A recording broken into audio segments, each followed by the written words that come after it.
ये इस अध्याय की आखिरी वीडियो है जिसमें हम कुछ इम्पोर्टेंट टॉपिक्स और ऑब्जेक्टिव टाइप्स पढ़ेंगे।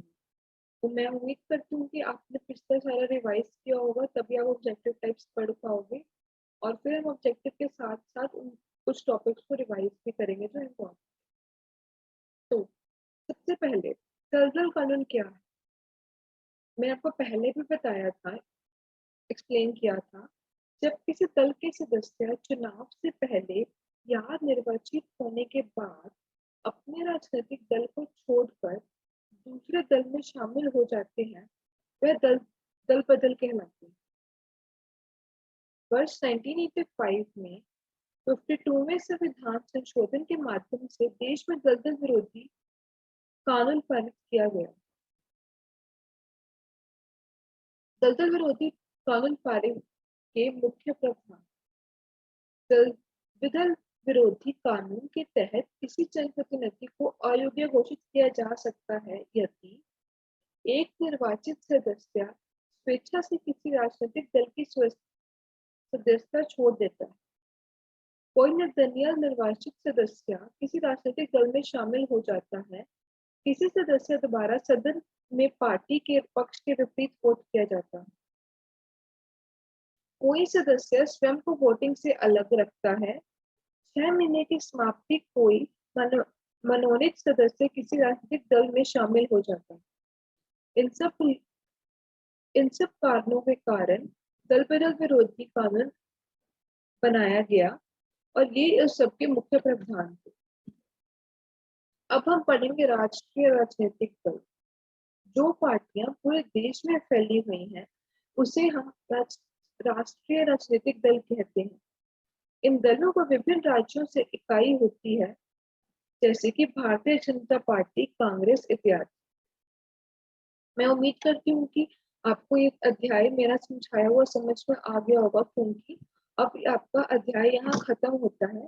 हम बस इसके बाद 5 ऑब्जेक्टिव टाइप्स पढ़ेंगे जो इम्पोर्टेंट है। उसके साथ साथ हम पिछले 3 या 4 टॉपिक्स रिवाइज करेंगे जो जो हर बार एग्जाम में रिपीट होते हैं। तो ऑब्जेक्टिव टाइप क्वेश्चंस।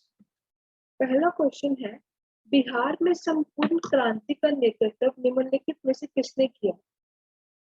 आपको याद होना चाहिए ये। मैं उम्मीद करती हूँ कि अब तक आपको इसका आंसर पता होगा। चलो पहले ऑप्शंस पढ़ते हैं। मोरारजी देसाई, इंदिरा गांधी, नीतीश कुमार या जयप्रकाश नारायण? क्या आंसर है इसका? जयप्रकाश नारायण। इसका सही उत्तर है जयप्रकाश नारायण। हमने शुरुआत में पढ़ा था कि जयप्रकाश नारायण ने संपूर्ण क्रांति से इंदिरा गांधी के विरुद्ध लड़ाई जीती। मैं उम्मीद करती हूँ कि आप इस चीज को याद रखेंगे। दूसरा प्रश्न है, नर्मदा घाटी परियोजना किन राज्यों से संबंधित है?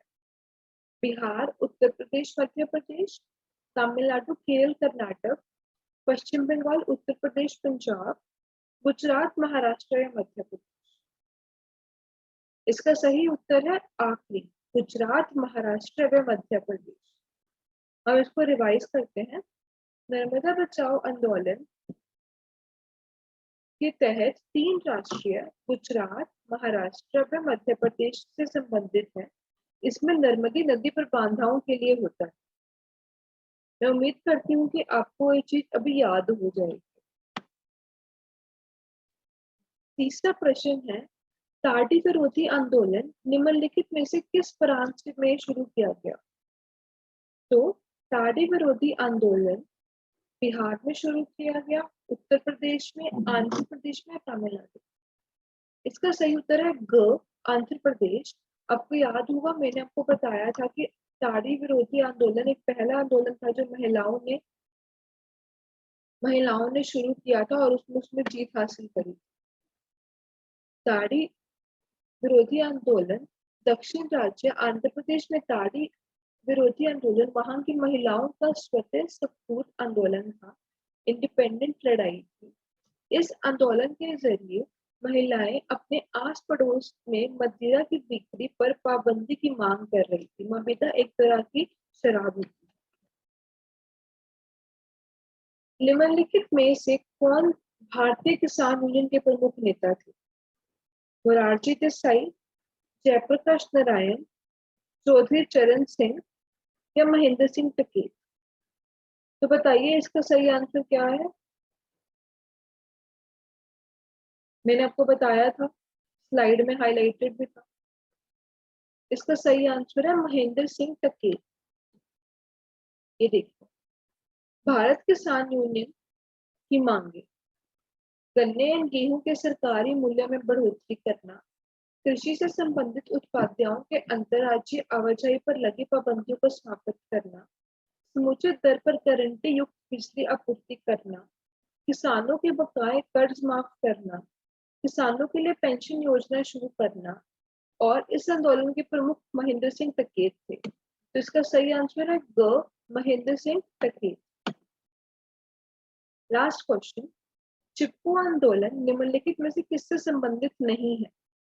अंगों पर पेट काटने की अनुमति से, आर्थिक शोषण से मुक्ति से, शराबखोरी के विरुद्ध आवाज से, कांग्रेस पार्टी के विरोध से?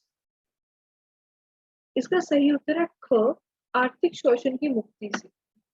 चिपको आंदोलन एक पर्यावरण रक्षा आंदोलन है। यह वर्तमान राज्य उत्तराखंड में प्रारंभ हुआ था। इस आंदोलन की प्रेरणा सुंदरलाल बहुगुणा है। इस आंदोलन में महिलाओं ने वृक्षों की कटाई के विरुद्ध में पेड़ से चिपककर पेड़ों की रक्षा करी। इस आंदोलन के बाद 15 वर्षों के लिए हिमालय क्षेत्र में पेड़ों की कटाई पर रोक लगा। मैं उम्मीद करती हूँ कि आपको ये सब क्वेश्चंस आते थे, क्योंकि मैं आपको पहले विस्तार में समझाए थे। और इसी के साथ हमारा अध्याय यहाँ खत्म होता है। अब हम आपको नेक्स्ट चैप्टर में मिलेंगे।